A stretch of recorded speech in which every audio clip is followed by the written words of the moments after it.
even as we consider, perhaps with a shudder, the notion that our sins on the internet spill into offline life, we must face other breaches as well. Even if we take "it's just the internet" at its word, the internet has overflowed its banks. The popularity of the internet and the generational gap in comfort with it has reversed the flow of generational information. Since the advent of us as a social species, the old shape the young, inform them of the nature of the world and how to navigate it. This has been the order of things, from simple pack structures to complex hierarchies, to tribes, to villages, to cities, to nations, until a parent has to ask their child how to check their email. Until a parent has to ask their child how to socially connect, and consciously or otherwise looks to their child for a standard of behavior. Human society has relied upon the parent to inform the behavior of their child, to set some limit on that child's explorations, to circumscribe their child's extremes and impose consequences where necessary. Patience, understanding, and compassion are virtues developed in maturation. Even from a neurophysiological perspective, an 11-year-old is less capable of abstract thought and self-evaluation than their 25, 35, or 45-year-old parent. However we romanticize childhood and children, we recognize that children are simply less equipped to make sound moral choices than adults. Every human society ever observed or recorded has taken this observation into account. We limit their power, curtail their freedom, as much for their sake and the sake of their peers as for ours. Many a parent today can sympathize with the difficulty of curtailing online freedom. Short of completely cutting off access, parents have very limited control over what their children do online when they are not under immediate supervision. The aforementioned ubiquity makes that supervision very, very limited. But the other response to the hand-wringing question of where are the parents is quite a bit darker. They're on the internet too, and they're doing it too. As I said a moment ago, the rapidity of technology has reversed portions of the generational cycles of expertise. As this expertise is closely tied to the social aspects of the technology in question, it's only natural, only to be expected, that some conflation would occur. Parents that look to their children to learn how to use technology are often looking to their children to learn how to behave when using this technology.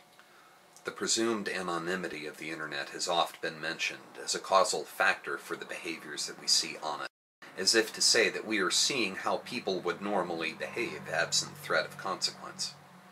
This explanation is facile, naive, and unfortunately optimistic.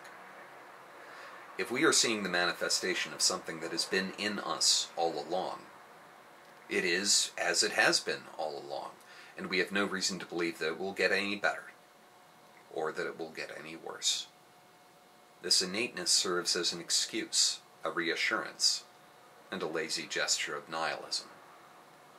And with no small amount of vindication, I can say here we have an area where philosophy of language delivers practical understanding and some practical solutions. I'm glossing over quite a bit of material here, serving the casserole rather than the ingredients and pointing to the kitchen, so please bear with me. The transactional nature of language necessitates that its use is instructive as well as communicative.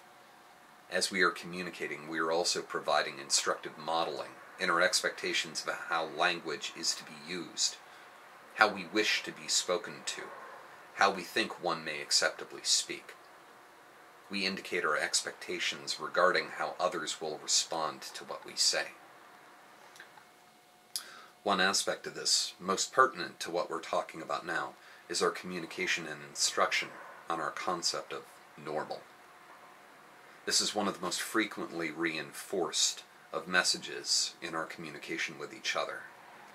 As we are communicating, as we are providing each other instruction, reactions to instruction, and shifting the context in which we are communicating, we are establishing baselines of normalcy for that communication, for the context in which we are communicating, perhaps even for the subject on which we are communicating. We are describing and establishing how one normally should talk of such things, how one normally should talk in such places, and how one normally should talk to such people. Whether or not in online communication we are witnessing something intrinsic to the human psyche, we cannot deny that there is ample instruction in such behavior provided.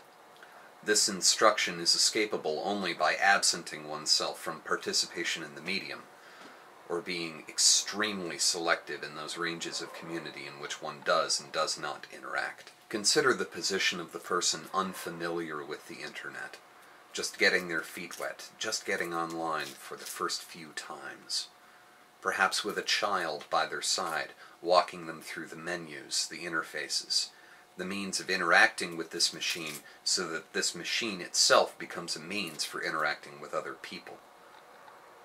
And imagine their first reaction to what they see. The unfamiliarity with the medium and technology involved is paired with an unfamiliarity for this standard of behavior, for this kind of behavior, because honestly, where else would they have seen it? Where else would they have acclimated to it? Or where else would they have developed personal coping mechanisms, navigation strategies, and conflict resolution tools in order to engage with it, short of pure acclimation, assimilation, and integration?